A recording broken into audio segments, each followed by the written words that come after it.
बदमाशी का विनर हूँ मैं, मिला मुझे ट्रॉफी है। अच्छा रहता हूँ अकेले क्योंकि सिर अकेला काफी है।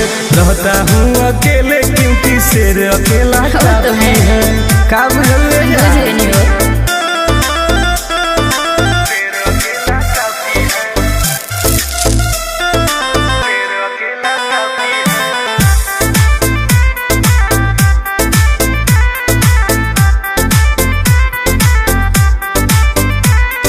जानता सब हमारा बारे में, कहे कि देरी न करीला मारे में, सीधे ठोक दिला।